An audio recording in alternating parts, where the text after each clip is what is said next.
Ya, pelonggaran aturan bepergian baik dalam maupun luar negeri membuat grafis dari perpindahan manusia meningkat tajam.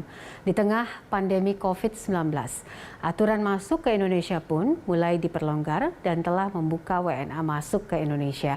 Nah, aturan wajib karantina COVID setelah bepergian dari luar negeri punya peranan penting dalam menekankan kasus baru. Lalu seberapa penting dan apa bahayanya jika seseorang kabur dari karantina COVID pasca bepergian? Kita akan membahasnya bersama Sony Hari B. Harmadi, Kabid Perubahan Perilaku Satgas COVID-19. Pak Sony, terima kasih sudah bergabung bersama kami sore ini di Prime Time. Masih ramai kasus Rahel Fenya ini yang masih mengemuka, ya. Dan Menkes menekankan bahwa karantina kesehatan bukan untuk kepentingan seseorang, tapi juga untuk masyarakat luas harusnya. Lalu seberapa bahayanya, Pak, jika seseorang ini kabur dari karantina COVID-19? Ya, jadi karantina itu kan dibuat untuk mencegah terjadinya penularan, ya. Lalu kemudian karantina itu berlaku baik bagi yang sakit atau menderita penyakit ataupun orang yang sehat tetapi habis melakukan perjalanan ataupun pernah melakukan kontak erat. Oleh karenanya karantina kesehatan ini sangat amat penting, ya, menempatkan orang lain dalam posisi bahaya kalau karantina itu tidak dilakukan karena adanya risiko penularan COVID-19 terutama juga bagi keluarganya sendiri. Lalu yang kedua, kalau karantina tidak dilakukan itu juga meningkatkan risiko penularan virus dengan varian baru, ya, yang menjadi penyebab COVID-19. Kita tahu kita sudah berupaya semaksimal mungkin untuk melakukan pembatasan entry point masuk ke Indonesia.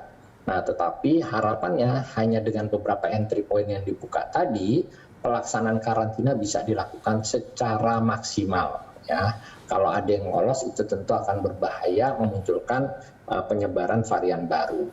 Terus juga kita juga belajar dari hal-hal pelanggaran karantina tadi dapat menyebabkan orang lain melakukan kelalaian yang sama dan itu bisa mengganggu upaya kita bersama di dalam penanganan COVID-19. Ya, oleh karenanya karantina ini memang amat sangat penting dalam rangka mencegah penularan COVID-19.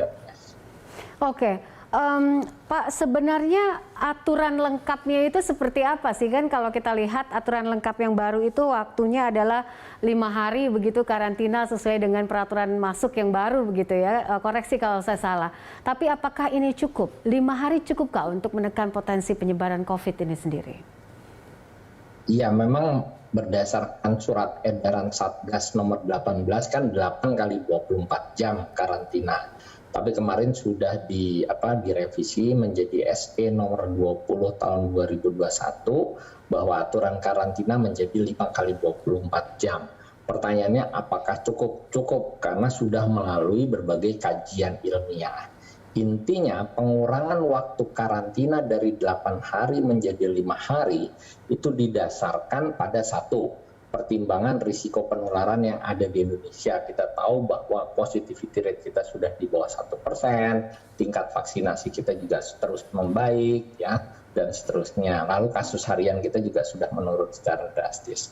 Nah, itu juga penetapan 5 kali 24 jam karantina bagi pelaku perjalanan internasional itu kan juga diberlakukan hanya bagi 19 negara, hanya bagi beberapa negara saja.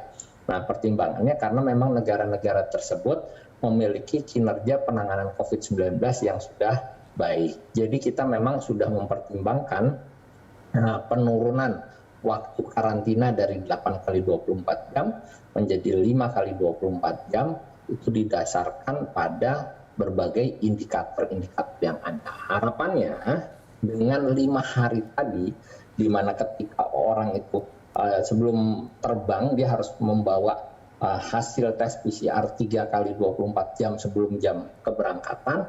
Begitu mendarat kita minta untuk langsung tes PCR di tempat kedatangan dan langsung menunggu. Jadi tidak boleh pergi dulu ke tempat karantina, Mbak, tetapi harus menunggu sampai keluar hasilnya kira-kira 1 jam.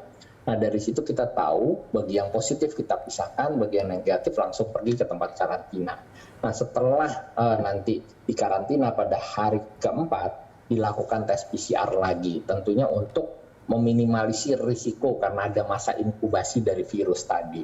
Nah, dengan 3 kali tes PCR, waktu selama 5 kali 24 jam karantina, ditambah ya kriteria negara yang boleh masuk itu hanya negara-negara dengan kinerja penanganan COVID yang baik, kita berharap itu bisa mencegah terjadinya penularan COVID-19, terutama dari kasus-kasus impor luar negeri.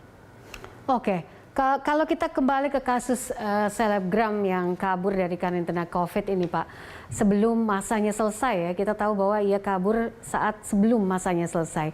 Nah, Satgas COVID sendiri menanggapi ini seperti apa? Karena kan selebgram ini punya pengikut yang banyak, tapi dia tetap melanggar dan ada juga indikasi katanya dibantu oleh salah satu oknum. Nah, ini bagaimana ini Satgas melihat hal ini? Apakah sudah ditelusuri, Pak Sony? Ya, tentu kejadian ini sangat disayangkan ya dan pantas disesalkan karena pelaku ini memiliki pengaruh yang besar di masyarakat ya, influencer. Kasus ini sedang ditindaklanjuti ya karena sudah mencoreng upaya bersama kami selama 1 tahun lebih di dalam penanganan COVID-19. Jadi Satgas daerah juga sedang menindaklanjuti, lalu juga pihak kepolisian menunggu apakah ada pelanggaran pidana di sana. Tapi hal tersebut kan kita tahu bahwa kalau tidak menjalankan karantina sesuai waktu yang sudah ditentukan, maka berpotensi untuk melanggar Undang-Undang Kekarantinaan, ya kan? Dalam pasal 93 Undang-Undang Nomor 6 Tahun 2018 tentang kekarantinaan, setiap orang yang tidak mematuhi penyelenggaraan kekarantinaan kesehatan itu atau menghalang-halangi penyelenggaraan kekarantinaan kesehatan bisa dikenakan pidana ya, penjara paling lama 1 tahun dan atau denda paling banyak 100 juta rupiah. Jadi ini sedang ditelusuri dan tentunya kami bersama masyarakat tentu ingin agar kejadian ini tidak ulang kembali. Laporan dari masyarakat juga banyak sekali yang masuk ke kami dan sedang dalam tindak lanjut, Mbak. Pak, soal aturan yang boleh melakukan isolasi di Wisma Atlet ini, Pak, ini siapa saja? Karena yang kami dengar adalah yang boleh melakukan karantina di sini adalah fasilitasnya diberikan misalnya untuk imigran atau pelajar atau mahasiswa Indonesia yang berada di luar, begitu. Apakah kalau masyarakat sipil sendiri ini boleh melakukan karantina di sini? Atau seperti apa, Pak, aturannya saat ini yang terbaru mungkin? Kita masih menggunakan aturan dari surat keputusan Ketua Satgas Penanganan COVID-19 nomor 12 tahun 2021.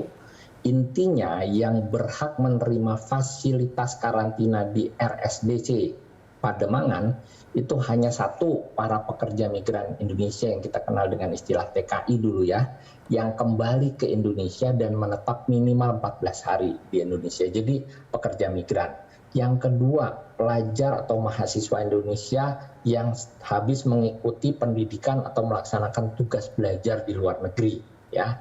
Yang ketiga adalah pegawai pemerintah Indonesia yang kembali ke Indonesia telah melaksanakan perjalanan dinas dari luar negeri. Kalau di luar ketiga hal tersebut sudah jelas, maka karantina dilakukan di tempat yang sudah ditetapkan oleh pemerintah dengan biaya mandiri. Baik, oke.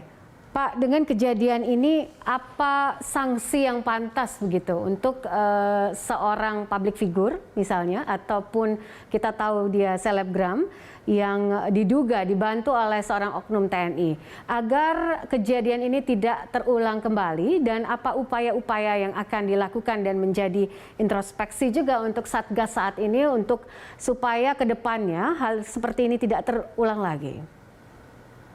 Ya, betul sekali, Mbak. Kami juga berterima kasih karena laporan dari masyarakat terkait kasus tersebut juga sangat banyak ke kami. Itu menunjukkan bahwa masyarakat peduli dan paham tentang aturan yang sudah dikeluarkan oleh pemerintah.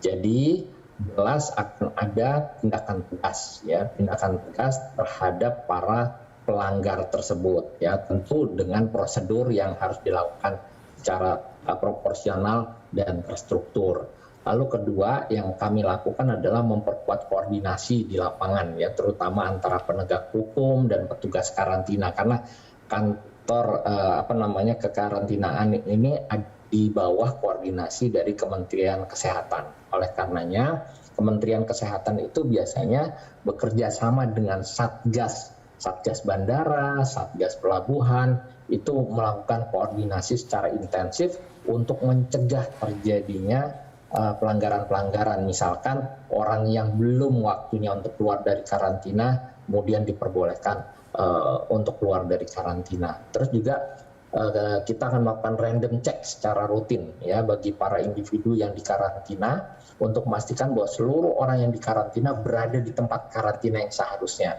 Jadi ada cek di lokasi apakah betul bahwa mereka sudah melaksanakan atau sedang menjalankan karantinanya, karena kan ada laporan juga dari masyarakat bahwa mereka yang sedang dikarantina jalan-jalan ke mal, ke tempat-tempat publik dan seterusnya. Dan kita juga ingin memastikan bahwa penegak hukum, petugas karantina itu memahami job desk-nya, ya, aturan-aturannya, lalu kemudian tugas mereka, jadi tidak terjadi kesalahpahaman atau timpang tindih di dalam pekerjaan ini. Nah, oleh karenanya kami akan terus memperkuat monitoring dan tentunya pelanggaran-pelanggaran yang ada akan segera ditindaklanjuti secara tegas. Baik, terima kasih Pak Sony untuk waktu dan juga diskusinya bersama kami dalam Prime Time. Sony Haribe Harmade, Kabid Perubahan Perilaku Satgas COVID-19.